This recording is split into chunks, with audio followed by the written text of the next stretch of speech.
میاں صاحب نے تو اپنی جبکہ تقریر میں سارا ملبہ پاکستان کے جتنے مسائل ہیں اس کا ذمہ دار جو ہے وہ قومی سلامتی کے اداروں کو قرار دیا، فوج کو قرار دیا کہ میں نے تو کچھ نہیں کیا، لیکن جو بھی ملک کے مسائل ہیں، مشکلات ہیں، آج جو کچھ بھی چل رہا ہے اس کی ذمہ دار فوج ہے یا اسٹیبلشمنٹ؟ بالکل ہے، فوج ہے ذمہ دار. لیکن فوج نے پہلے ذوالفقار علی بھٹو پیدا کیا، وہ اس ملک کی جان کو آیا، آج دن تک وہ زندہ ہے، جان ہی نہیں چھوڑ رہا آپ لوگوں. یہ فوج کی غلطی ہے. فوج نے نواز شریف پیدا کیا، آج دن تک ملک کو چاٹ رہا ہے، فوج کا قصور ہے. کیوں نواز شریف کو پیدا کیا؟ اتنی بڑی غلطی. اور پھر دوسری تیسری فوج کی حکومت آئی، این آر او کر کے زرداری پیدا کر دی.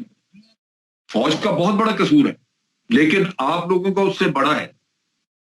یہ جو فوج نے گند لے کے آئی، فوج نے ضلالت کی کہ جناب یہ لیڈر ایسے آپ کو پکڑا دیے، تو پچھلے 30 سال سے آپ کیوں ان کو گلے لگا کے بیٹھے ہوئے؟ اس گند کو آپ کیوں نہیں تھوکتے اس کے اوپر؟ پاکستان کے عوام کو بھی تو کچھ سوچنا چاہیے نا کہ ماشاء اللہ برا تھا، ماشاء اللہ کے حکمران برے تھے، لیکن وہ جو باقیات چھوڑ گئے وہ اچھی تھی اور ان کے جھوٹ اچھے تھے.